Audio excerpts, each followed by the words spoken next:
So for today's dinner, we're going to be making some homemade lasagna.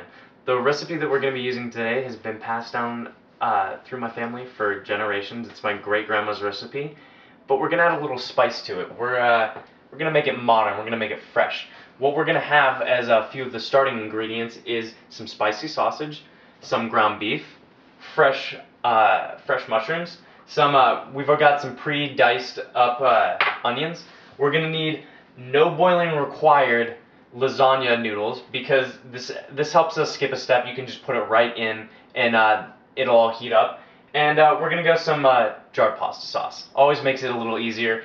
It's very fun to make your own pasta sauce, but for the average young adult, it's going to be a lot easier to go out, buy some pasta sauce, and really get into their environment. For our first step, what we're going to do is take some of our spicy sausage, and sausage comes in casings, these nice clear casings. So what you're going to do is you're going to squeeze it and get that sausage coming right out of that casing and get it right into your pan. Like that. Just like that. You can take that, set that right there. We're going to add ground beef to the mix. Get that in there. And then you're going to take some of your diced up onions and get that in there too. Once you've got all of that in there, start chopping it up, really mixing it together and get it sizzling. Turn on your stove, put it up to high, and just mix it together. You're going to hear that nice sizzling sound. That means the meat's all cooking together. Now after you've cooked your meat so it's no longer pink and you've got it all to a good size, what it's going to look like is a little like that. Now at this point you're going to turn your stove down to low to let it simmer. And what I've already done is drained a lot of the fat out. And a thing that's a good note for young adults is you don't want to drain the fat right into your sink because that can be bad. What I do is I drain all the fat into a jar, and that jar kind of becomes the fat jar.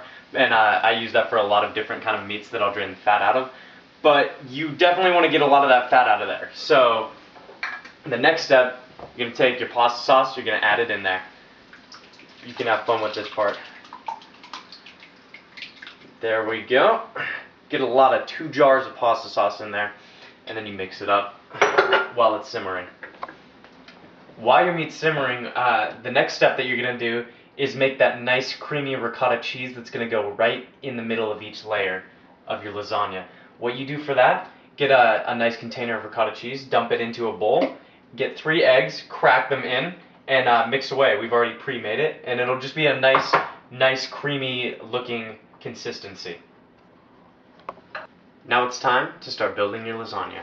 What you're going to do is take a ladle and start getting some of that meat that's been simmering on your stove and create a nice base layer in your pan.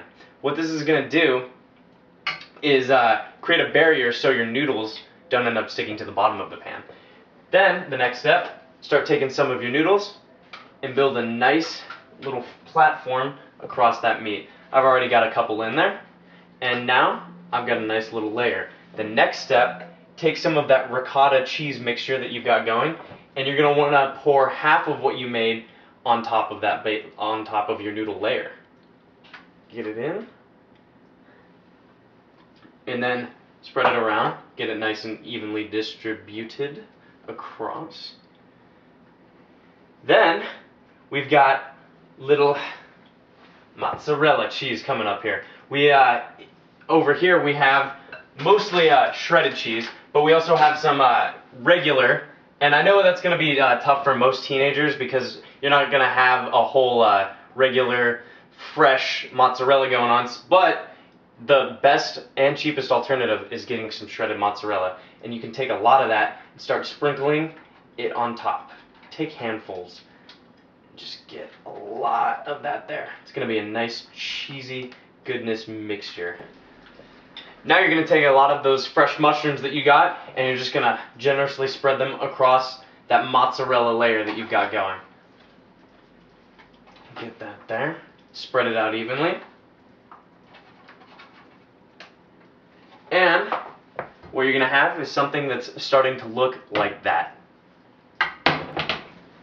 And now you're going to repeat that same process for 2 more layers, adding first the meat sauce, then you're going to add another layer of noodles, some of that ricotta cheese, some mozzarella, mushrooms, and repeat again. And as we add the last of our cheese in here, you're going to have something that looks really heavy and looks a little like that. You want to get enough layers that'll cover right up to the top. The next step would be to put it into the oven for about an hour at 350 degrees. Now, a trick that I like to do is take some foil, put it loosely over the top so none of the cheese melts onto it, and you're going to leave that foil on for about the first half an hour that it's going to be in the oven. And for that reason is to keep a lot of that heat, get the bottom layer cooking first before the top layer cheese starts to brown. So for the first 30 minutes, you're going to put that foil on, take it off for the second 30 minutes, and let it cook. So after an hour, you're going to take it out of the oven. You're going to let it rest for about 15 minutes, and at that point, you can cut, serve, and enjoy.